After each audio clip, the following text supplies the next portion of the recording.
Hello दोस्तों, कैसे हो आप सब लोग। I am Faheem, welcome to civil zone academy. तो चलिए दोस्तों, आज का लेक्चर स्टार्ट करते हैं। आज का लेक्चर काफ़ी शानदार रहने वाला है। काफ़ी बेहतर कंटेंट आपको देखने को मिलेगा with the background information.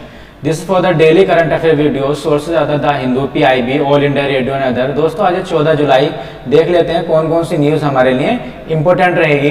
This is important for all the government exam, whether it is a UPSC, PCS, APF, SSC, CDS, banking and railway.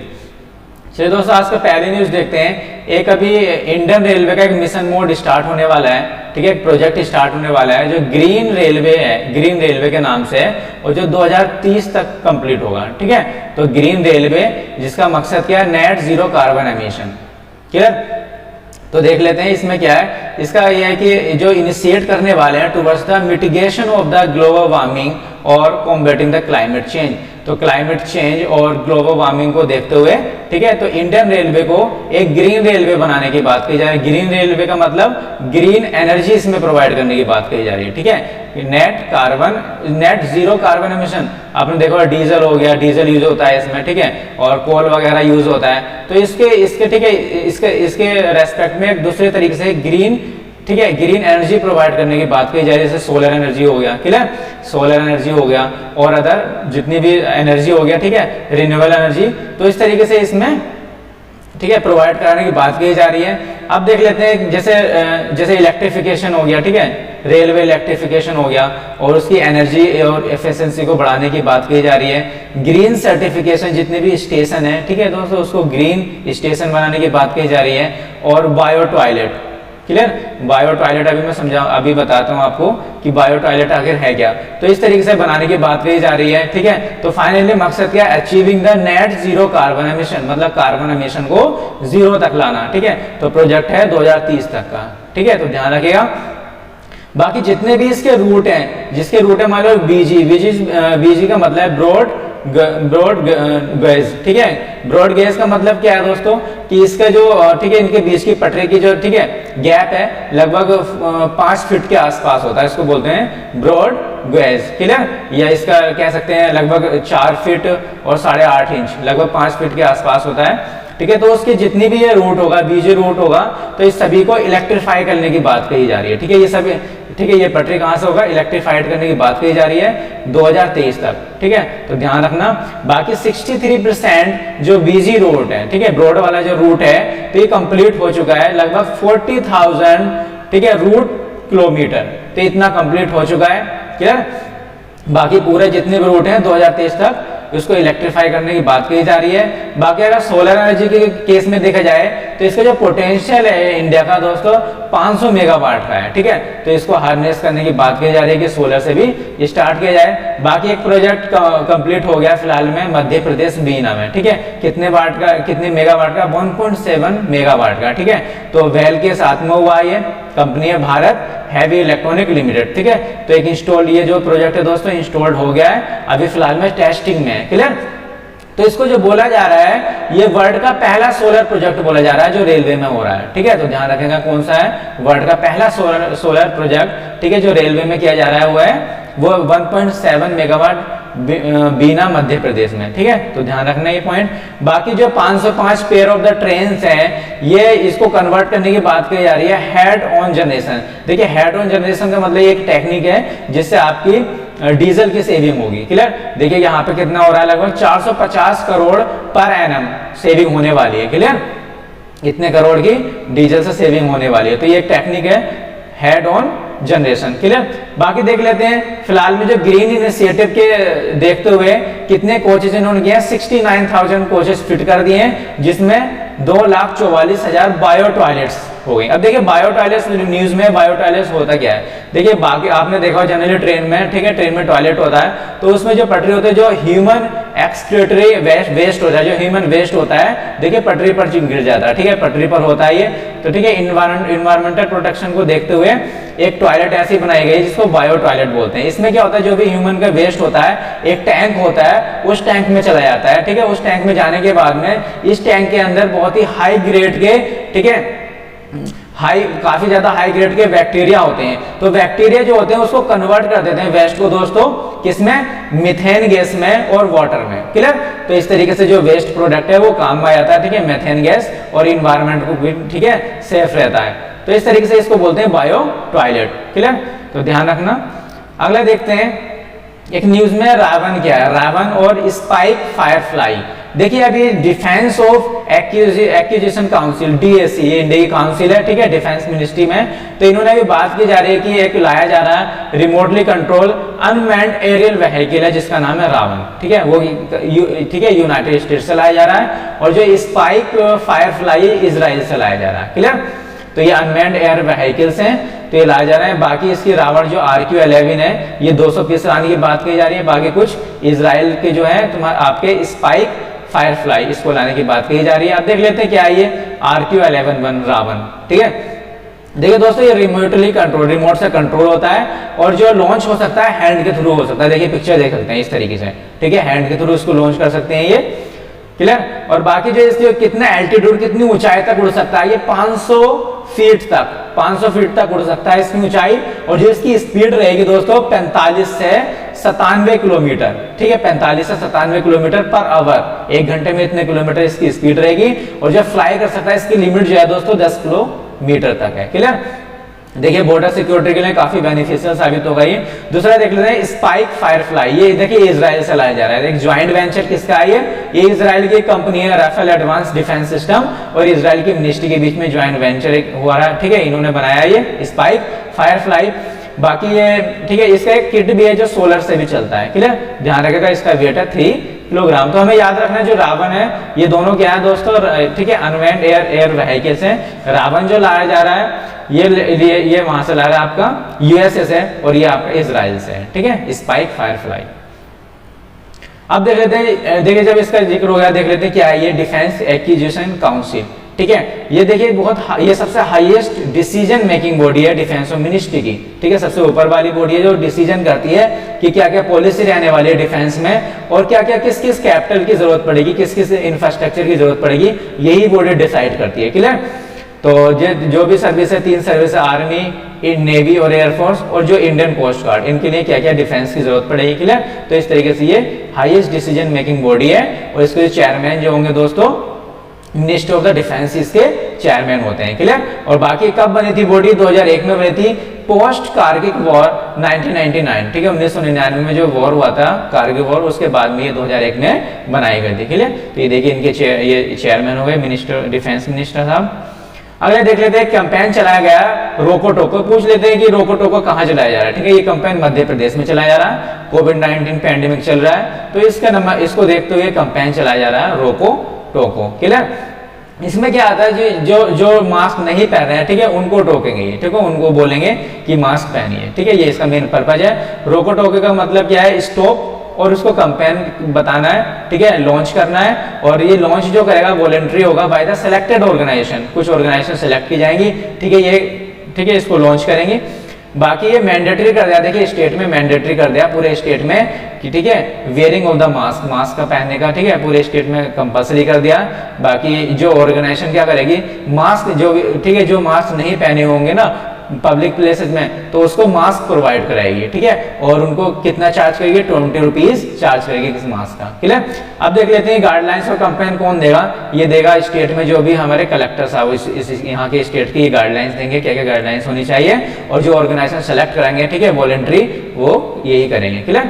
तो इस तरीके से ध्यान रखने का, रोको टोको कैंपेन किसके लिए, कौन से राज्य के द्वारा चलाया जा रहा है, मध्य प्रदेश, ठीक है, इस तरीके से न्यूज एग्जाम में आ जाता है।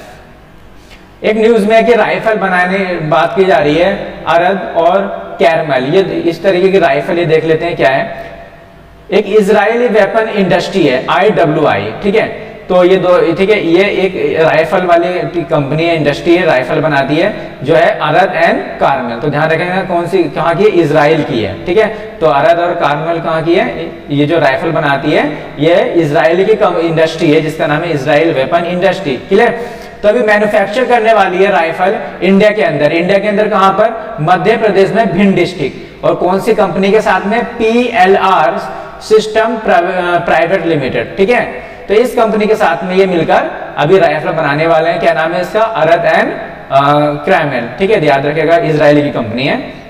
बाकी बूस्ट करने वाला है आर्म इंडस्ट्री के बारे में, ठीक है, मेक इन इंडिया का प्रोजेक्ट में। और इसके देख लेते हैं कितने माप तोल है। बाकी इसका कैलिबर कितना है? 5.56 इंटू 45 mm का है। और जो राइफल की, ठीक है, कितने राउंड पर मिनट जो राइफल होगा, इसके जो 1 मिनट में कितने राउंड होंगे? लगभग होंगे दोस्तों 700 से 1000 राउंड होंगे, ठीक है, इन राइफल के।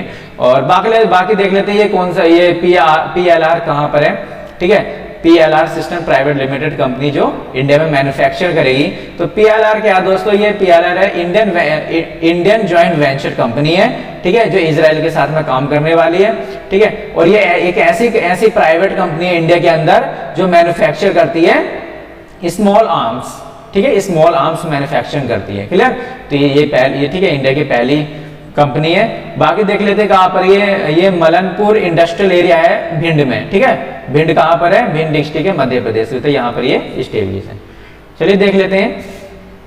अभी TDS न्यूज में है कि अभी एक जो CBDT है, ठीक है, direct central board of direct taxes, तो इसने लॉन्च किया एक नया एक टूल लॉन्च किया है, यूटिलिटी। ये टूल जो बेनिफिशियल साबित होगा बैंक के लिए और पोस्ट ऑफिस, ठीक है, जितने भी बैंक होंगे और पोस्ट ऑफिस होगा वहां पे ये टूल, ठीक है, वहां पे ये टूल अप्लाई होगा। बाकी और इसका फायदा क्या होगा? ये इंप्लीमेंट करेगा दोस्तों जो फाइनेंस एक्ट 2020, अभी जो फाइनेंस एक्ट आया है, ठीक है, जो अभी फिलहाल में 1 जुलाई को इफेक्ट में आया फाइनेंस एक्ट 2020, तो इसके कुछ प्रोविजन को इंप्लीमेंट करने के लिए एक टूल लाया गया है, ठीक है। तो जो बैंक में फायदा होगा और पोस्ट ऑफिस में देख लेते हैं क्या है ये। तो एक न्यू यूटिलिटी टूल है दोस्तों, ठीक है, जिसका पर्पस क्या रहेगा? जो बैंक को फैसिलिटेट किसको करेगा? बैंक और पोस्ट ऑफिस को। इसका पर्पस रहेगा एक TDS, ठीक है, एक्यूरेट TDS प्रोवाइड कराने का, जो एप्लीकेबल होगा किसमें? जो कैश विड्रॉल होगा। देखिए बैंक से जो कैश विड्रॉल करेंगे, ठीक है, उसके लिए TDS लगता है एक, जिसको बोलते हैं TDS, ठीक है, tax deduction at source. TDS की फुल फॉर्म है टैक्स डिडक्शन, ठीक है, एट सोर्स, मतलब टैक्स का डिडक्ट होना, ठीक है, तो टैक्स का कटना। तो सोर्स, तो जैसे ही विड्रॉल, जैसे कैश विड्रॉल करेंगे बैंक में तो एक TDS कटता है, क्लियर। तो उसको एक एक्यूरेट पोजीशन में लाने के लिए है, तो एक सही तरीके से TDS कटे। तो और ये एक टूल लॉन्च किया गया है, क्लियर, CBDT ने। और जो प्रोविजन अभी देखिए हम देखेंगे कि फाइनेंस एक्ट 2020 कौन से प्रोविजन को ये फायदा पहुंचाएगा ये टूल, क्लियर। देख लेते हैं आगे। जो following the data of the cash withdrawal, ठीक है, इसका क्या फायदा है? ये एक तो जो कर्व करेगा जो ब्लैक मनी है, ठीक है, ब्लैक मनी को मद्देनजर रखते हुए, ठीक है, ये टूल फायदा करेगा किस तरीके से ब्लैक मनी को रोकना है। और जो कैश विड्रॉल करते हैं, जो दोस्तों जो non filer of the income tax return, देखिए ITR भरते हैं, जो लोग ITR नहीं भरते हैं, और ठीक है, जो करप्शन वगैरह है जिसमें, तो इस तरीके से इस टूल में, ये जो टूल है, इनको कर्व करने के लिए टूल बनाया गया है, ठीक है। अब देख लेते हैं किस तरीके से। पहले देख लेते हैं फाइनेंस एक्ट 2019 क्या है। फाइनेंस एक्ट 2019 में एक प्रोविजन डाला था, ठीक है, एक इंसर्ट किया था, सेक्शन क्या डाला था? 194N, ध्यान रखने का, 194N। जब फाइनेंस एक्ट देखिए पिछले साल आया था 2019 में, तो इसमें एक सेक्शन डाला था जिसको बोला था 194N। इसमें क्या होता था कि जो भी 1 करोड़ से ज्यादा पैसा विड्रॉल करेगा, निकालेगा, 1 करोड़ से ज्यादा मनी विड्रॉल करेगा, तो उसमें TDS कटेगा दोस्तों, कितना? 2%। TDS कितना कटेगा? 2% कटेगा, ठीक है। और ये कब फोर्स में आया था? 1 सितंबर 2019 में। मगर अब जो 2020 का आया है दोस्तों ये फाइनेंस एक्ट, तो इसमें देखिए चेंज किया गया, जो अभी फिलहाल में 1 जुलाई में इफेक्ट में आया। इसमें क्या चेंज किया गया? देखिए पहले TDS अगर 1 करोड़ से ज्यादा निकालते थे तो 2% करता था, मगर अब चेंज कर दिया है। ध्यान रखना, इस तरीके से क्वेश्चन आ सकता है एग्जाम में कि फाइनेंस एक्ट 2020 जो आया है, इसमें TDS का क्या प्रोविजन है, क्लियर। तो इसमें TDS चेंज कर दिया है। इसमें दोस्तों अगर 20 लाख, देखिए पहले 1 करोड़ था, अगर आप 20 लाख से ऊपर निकालेंगे तो उसमें आपका 2% TDS कटेगा। देखिए पहले 1 करोड़ से ऊपर निकालने पर कटता था 2%, अब 20 लाख अगर निकालेंगे तो 2% कटेगा। और अगर आप 1 करोड़ निकालेंगे, 1 करोड़ से ऊपर निकालेंगे तो आपका 5% TDS कटेगा। देखिए डायरेक्ट एग्जाम में आ सकता है, क्लियर। तो 1 करोड़ से ज्यादा विड्रॉल होगा मनी तो 5% TDS कटेगा, अगर 20 लाख से ऊपर होगा तो 2% टीडीएस कटेगा। देखिए ये चेंज हुआ है फाइनेंस एक्ट 2019 से और फाइनेंस एक्ट 2020 में, क्लियर। तो इस तरीके से कटेगा। अब ये दोस्तों देखते, और अब ये जो टूल आने वाला, देखिए क्या करने वाला है ये टूल, ये जो है एक ये नया टूल हो गया, ठीक है। अब ये करने वाले दोस्तों बैंक और पोस्ट ऑफिस में ये टूल अप्लाई होगा, ठीक है, लगाया जाएगा। इसमें क्या होगा दोस्तों, एक पैन कार्ड होता है, ठीक है। जैसे मान लो कि कोई विड्रॉल करने गया मनी, ठीक है, कोई भी पर्सन विड्रॉल करने गया मनी, तो क्या होगा, जो बैंक वाले होंगे जो विड्रॉल करेंगे, ठीक है, तो जिससे कैशियर होगा, तो यहाँ से आपसे ये पैन नंबर मांगेगा, ठीक है, पैन कार्ड। अगर आप 20 लाख से ऊपर पैसा निकाल रहे हैं तो आपसे पैन कार्ड मांगेगा। जब पैन कार्ड मांगेगा दोस्तों, तो पैन कार्ड ये इस टूल के अंदर, जो टूल यूज करेंगे, इस टूल के अंदर पैन कार्ड नंबर डालेंगे ये, ठीक है, जो भी यहाँ के एम्प्लॉय हैं। जैसे पैन नंबर डालेंगे तो ये एकदम से दे देगा कि हाँ कौन पर्सन आईटीआर फिल करता है, कौन नहीं करता। तो ये पहचान के लिए पैन कार्ड से पहचान हो जाएगी कि हाँ ये आईटीआर फिल करता है और ये पर्सन आईटीआर फिल नहीं करता है, क्लियर। तो जो आईटीआर फिल नहीं करता है तो उसमें कितना ये टीडीएस कट जाएगा, ठीक है, इसलिए टीडीएस कट जाएगा। तो जो 20 लाख से ऊपर कटेगा निकालेगा 2% कटेगा, और जो 1 करोड़ से ऊपर निकालेगा 5% कटेगा। अब देखिए टीडीएस क्या होता है, टीडीएस देखिए इनकम टैक्स पे लगता है। जैसे जितनी आपकी पेबल इनकम है, जो भी इनकम है, तो इसमें जो होता है टीडीएस तुरंत टैक्स कट जाता है ना। टीडीएस का मतलब ये है, जैसे आपकी कोई भी इनकम है, कोई सैलरी निकाल रहे हैं, ठीक है, सैलरी हो गई, या किसी बिजनेस के तरीके से आपका पैसा इनकम हो रही है, ठीक है, तो इनकम टैक्स है ये टीडीएस भी, तो इमीडिएटली कट जाता है जैसे आप पैसा निकालते हैं, क्लियर। क्यों कट जाता है, क्योंकि करप्शन ना हो सके, ठीक है, पहले पैसे कट जाए। बाद में क्या होता है, आप मान लो कि 6 लाख से, जिसकी 6 लाख एनुअल इनकम है ना, तो मान लीजिए कि उसका, मान लीजिए कि उस पर कोई भी टैक्स नहीं है, मगर टैक्स टीडीएस के पहले कट गया। तो दोस्तों जिसका 6 लाख से, तो टीडीएस जो कटा है, अगर 6 लाख जो भी उसकी जो भी, ठीक है, पेबल टैक्स है, तो उससे कम होगा तो उसका टैक्स जो टीडीएस बाद में उसको रिटर्न कर दिया जाएगा, ठीक है। अगर वो उसके टैक्स देने के उसमें नहीं आता है कैटेगरी में, तो बाद में जो टैक्स टीडीएस के जरिए से काटा है, तो वो उसको रिटर्न कर देगा। और जो टैक्स के दरमियान में आता है टैक्स के, ठीक है, तो उसको टैक्स रिटर्न नहीं किया जाएगा। तो इस तरीके से ये उसको एक करप्शन को रोकने के लिए बनाया गया है टीडीएस, क्लियर। चलिए अब देख लेते हैं ये सीबीडीटी क्या है। तो central board of direct tax, ठीक है। तो देखिए दोस्तों अपेक्स बॉडी है, सबसे ऊंची बॉडी है किसकी, इनकम टैक्स डिपार्टमेंट की, ठीक है, आईटी डिपार्टमेंट की सबसे ऊंची बॉडी है, अपेक्स बॉडी है, central board of direct tax. अब देख लीजिए इसके, ये दोस्तों एक स्टैट्यूटरी बॉडी है, ध्यान रखिएगा, स्टैट्यूटरी बॉडी है, और कौन से एक्ट के तहत बनी है, central board of revenue act 1963, ठीक है, ध्यान रखिएगा, ठीक है, central board of revenue act 1963 के एक्ट के तहत बनी है। और इससे पहले दोस्तों, इससे पहले एक एक्ट और था, central board of revenue act 1924, देखिए ध्यान रखना, एक 1963 का था, 1924 का था। जो 1924 का था, इसमें पहले था दोस्तों ये इसके ठीक है, इसकी जगह पर ये था सेंट्रल बोर्ड ऑफ रेवेन्यू था पहले। अब देखिए जैसे अभी फिलहाल में सीबीडीटी है, तो उसकी जगह पर क्या था, पहले सबसे एक कॉमन था जो डायरेक्ट और इनडायरेक्ट एक ही टैक्स कलेक्ट करता था, उसका नाम था सेंट्रल बोर्ड ऑफ रेवेन्यू, ठीक है। ये बोर्ड ऐसा था, ये अपेक्स बॉडी थी कि दोनों तरह का टैक्स कलेक्ट करती थी, डायरेक्ट और इनडायरेक्ट। मगर बाद में क्या हुआ, ठीक है, बाद में क्या हुआ, जब ये 1964 के बाद में ये बॉडी अलग हुई, जो सेंट्रल बोर्ड ऑफ रेवेन्यू थी, इसको ब्रेक कर देगा दो में, किस में, central board of direct tax जो हमने अभी पढ़ रहे हैं सीबीडीटी, ठीक है, और दूसरी बॉडी बनाई थी central board of excise and custom. तो ये दूसरी बॉडी है, दो बॉडी में इसको ब्रेक कर देता है, किसको, ये सेंट्रल बोर्ड ऑफ रेवेन्यू को, क्लियर। बाद में ये दोस्तों डायरेक्ट टैक्स लेती है सीबीडीटी, और जो central board of excise and custom है ये इनडायरेक्ट टैक्स लेती है, क्लियर। तो ध्यान रखिएगा, पहले जो 1924 के एक्ट के तहत जो बना था सेंट्रल बोर्ड ऑफ रेवेन्यू, ये दोनों टैक्स कलेक्ट करती थी, क्लियर, डायरेक्ट भी इनडायरेक्ट भी। मगर 1963 में क्या हुआ था, इस एक्ट को इसको ब्रेक कर दिया था, किसको, स्प्लिट कर दिया था, सेंट्रल बोर्ड ऑफ रेवेन्यू को किसमें, दो में, central board of direct tax और central board of excise custom, ठीक है, ये दो तरीके से अलग अलग। ये दोस्तों डायरेक्ट टैक्स लेने के लिए था और ये इनडायरेक्ट टैक्स लेने के लिए था। तो ध्यान रखें 1964 में इसको ब्रेक किया था। अभी फिलहाल में ये कौन सा एक्ट है हमारा, central board of revenue act 1963। अब देख लेते हैं इनकम टैक्स की अगर बात हो गई, इनकम टैक्स डिपार्टमेंट क्या है। इनकम टैक्स डिपार्टमेंट दोस्तों डायरेक्ट टैक्स कलेक्शन है, जैसे इनकम टैक्स डायरेक्ट टैक्स हो गई, ठीक है, जो भी डायरेक्ट टैक्स कलेक्ट करता है ये इनकम टैक्स डिपार्टमेंट करता है, क्लियर। और ये कौन से डिपार्टमेंट के अंदर में आता है, ध्यान रखिएगा, आईटी डिपार्टमेंट, ये आता है डिपार्टमेंट ऑफ रेवेन्यू, क्लियर। और जो मिनिस्ट्री ऑफ फाइनेंस के अंडर में आता है। और ठीक है, और इसको जो हेड करती है दोस्तों इनकम टैक्स डिपार्टमेंट का, अभी हमने पढ़ा CBDT, कि वो डायरेक्ट टैक्स कलेक्ट करती है, तो इसको हेड जो इसकी अपेक्स बॉडी है, सबसे ऊंची बॉडी जो इसको हैंडल करती है वो CBDT है, central board of direct tax, जो अभी हमने पीछे पढ़ा है। ठीक है, अब देख लेते हैं IT डिपार्टमेंट का क्या काम करता है। ये इन्फोर्स करता है, ठीक है, इन्फोर्स करता है जितनी भी डायरेक्ट टैक्स किसके अंडर में आते हैं। इनकम टैक्स एक्ट याद रखेगा 1961, एक एक्ट आया था इनकम टैक्स एक्ट 1961, तो इसके जितने भी प्रोविजन है तो इसको ये इन्फोर्स करता है, ठीक है, लागू करता है IT डिपार्टमेंट। बाकी ये देखता है बेनामी ट्रांजैक्शन प्रोविजन एक्ट 1988, ध्यान रखेगा कब आया था, बेनामी ट्रांजैक्शन प्रोविजन एक्ट 1988, और जो ब्लैक मनी एक्ट 2015, क्लियर, इन दोनों को भी ये देखता है इनकम टैक्स डिपार्टमेंट, क्लियर।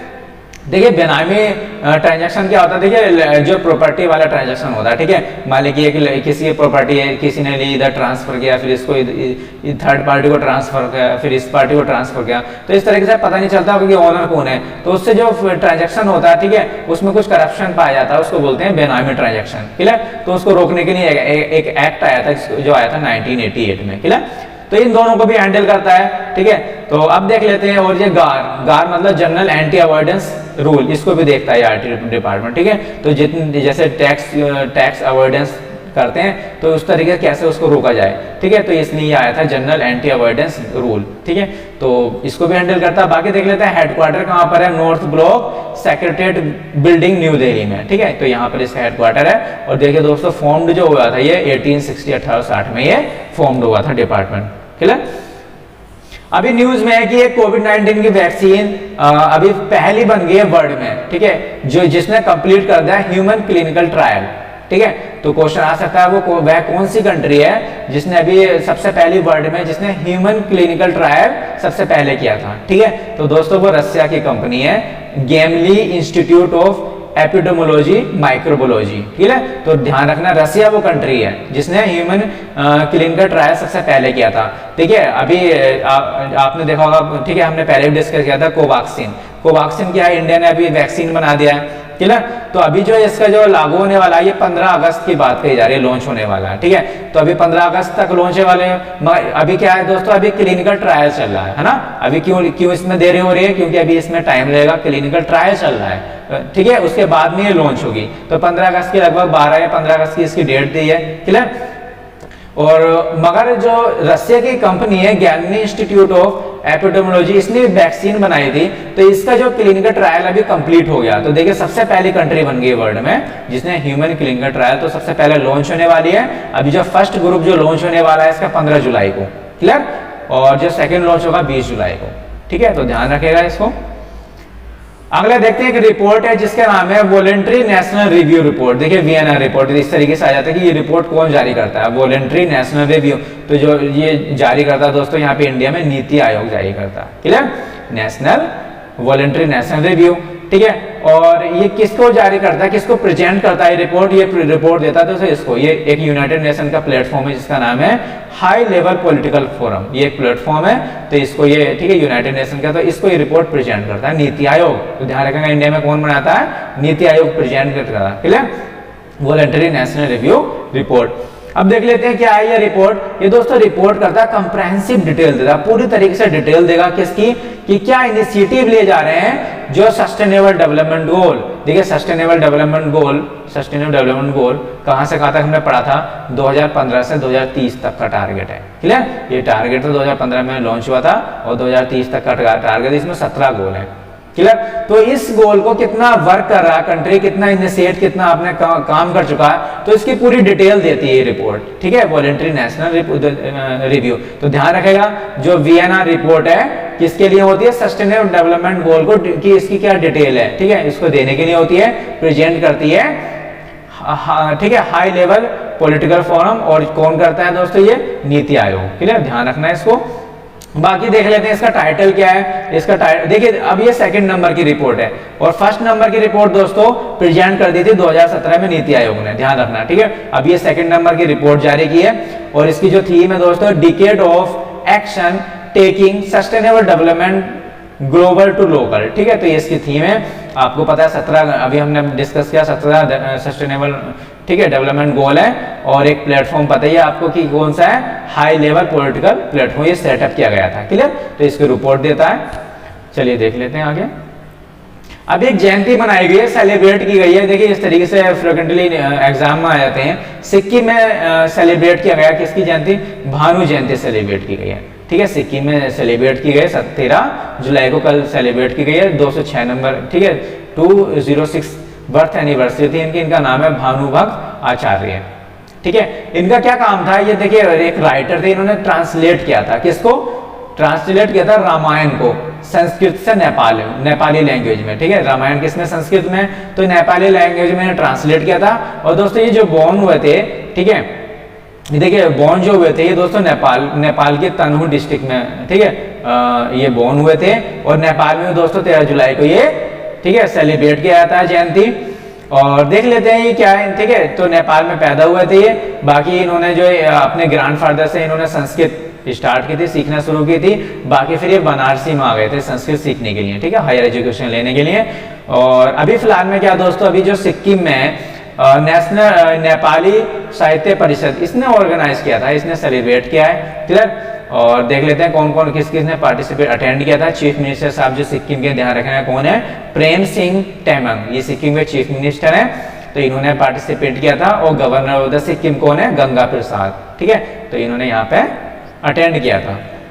ये इनकी पिक्चर है। ठीक है, तो भानु भक्त आचार्य जी। क्लियर, देख लेते हैं नेपाल की लोकेशन कहाँ पर है। देखिए नेपाल है, ये हमारा इंडिया हो गया। ठीक है, ये इंडिया वाला है, जम्मू कश्मीर इंडिया का पार्ट हो गया, ये इंडिया हो गया। क्लियर, और ये देखिए यहाँ पे नेपाल है, और देखिए नेपाल के पास में सिक्किम है। तो ये कुछ कल्चर जो नेपाल का सिक्किम में भी है, ठीक है, तो इसलिए यहाँ पे सेलिब्रेट किया गया। तो ये देखिए सिक्किम हो गया, नेपाल हो गया, ध्यान रखना। तो नेपाल से कौन कौन से बॉर्डर कर टच करते हैं हमारे स्टेट के, देखिए उत्तराखंड हो गया, उत्तर प्रदेश हो गया, है ना, और बिहार हो गया, वेस्ट बंगाल, देखिए यहाँ से वेस्ट बंगाल ही है, तो इस तरीके से यहाँ तक वेस्ट बंगाल है। ठीक है, तो वेस्ट बंगाल हो गया और सिक्किम हो गया। तो हमारे 5 स्टेट जो है इससे बॉर्डर लाइन टच करते हैं। सबसे ज्यादा देखिए कौन सा बॉर्डर लाइन टच करता है, उत्तर प्रदेश। ठीक है, उत्तर प्रदेश करता है, फिर बिहार करता है। क्लियर, याद रखना।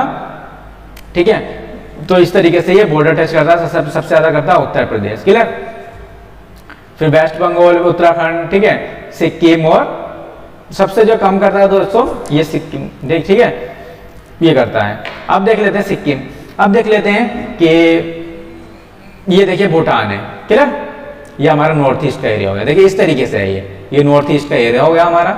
यहाँ से देखिए, तो देखिए भूटान, तो सिक्किम जो है, देखिए सिक्किम की, देखिए नेपाल और 3 कंट्री को टच कर रहा है। देखिए सिक्किम, ठीक है, नेपाल को, भूटान को, और ये देखिए चाइना है। क्लियर, तो ध्यान रखा। और ये देखिए बांग्लादेश है नीचे। ठीक है, और ये म्यांमार हो गया।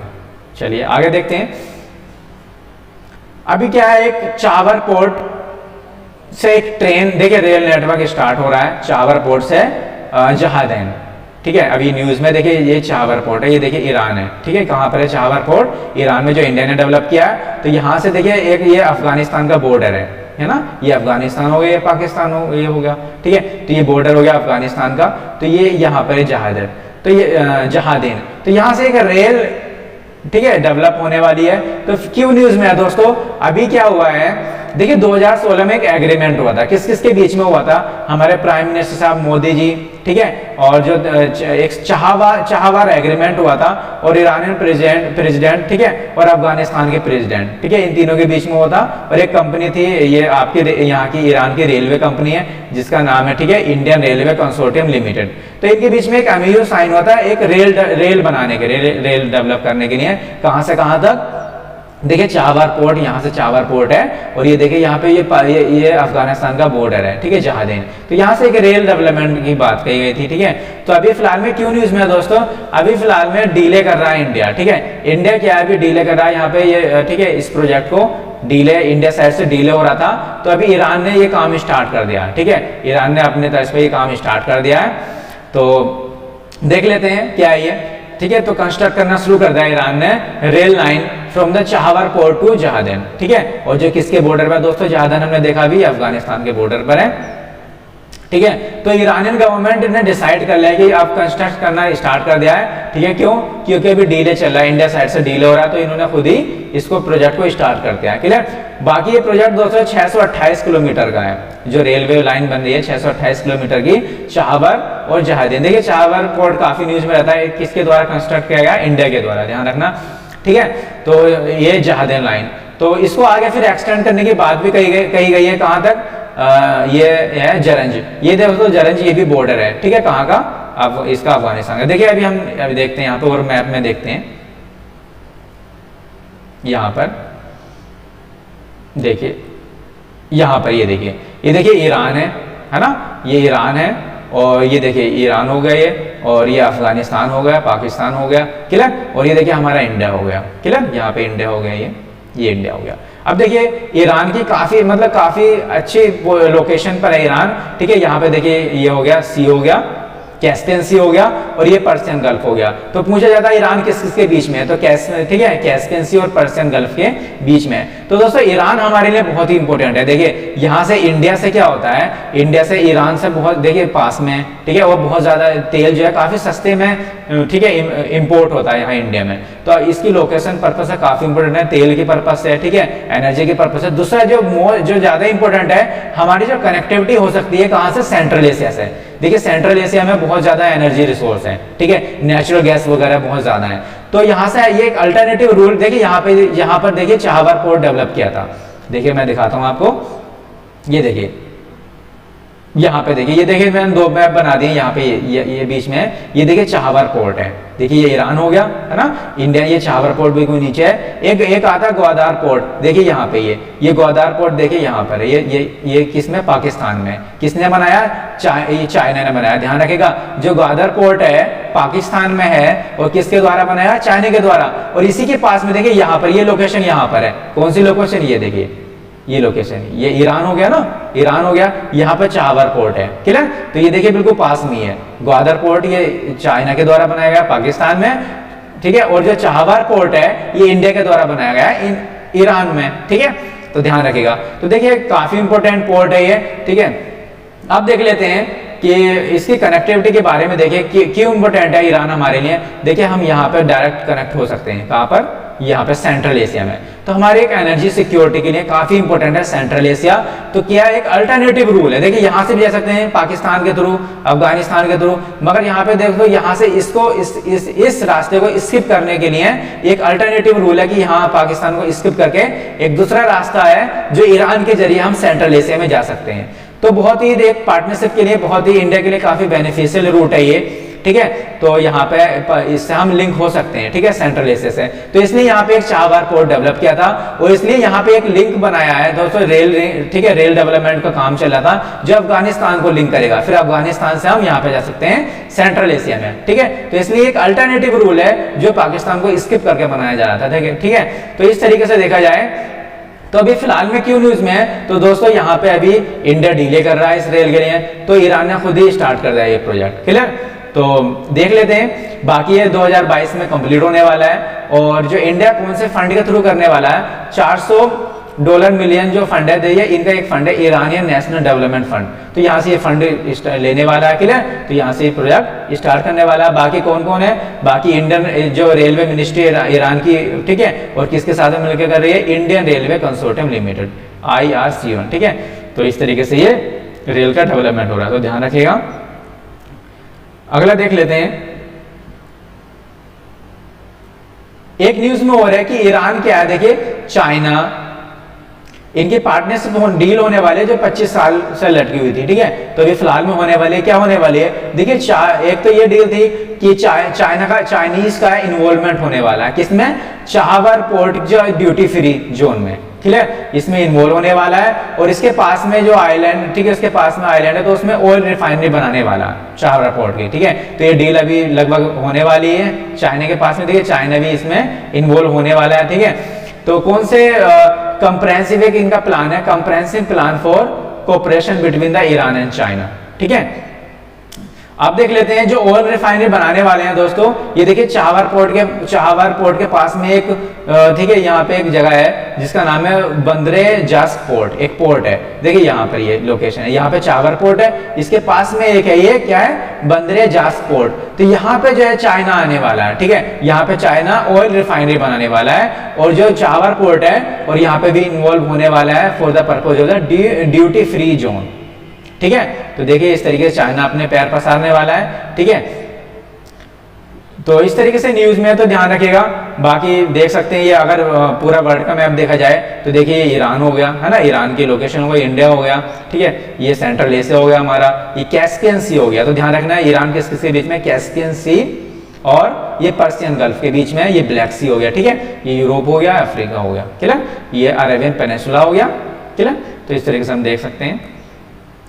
चलिए thank you everyone, stay safe and stay healthy. आप मुझे फॉलो कर सकते हैं फेसबुक पर, इंस्टाग्राम पर और टेलीग्राम पर, नीचे वीडियो के डिस्क्रिप्शन लिस्ट में आपको, ठीक है, ये इसकी लिंक दी गई होगी, वहां से क्लिक करके इसको ज्वाइन कर सकते हैं। यहाँ से आपको फ्री PDF मिल जाएगी, ठीक है।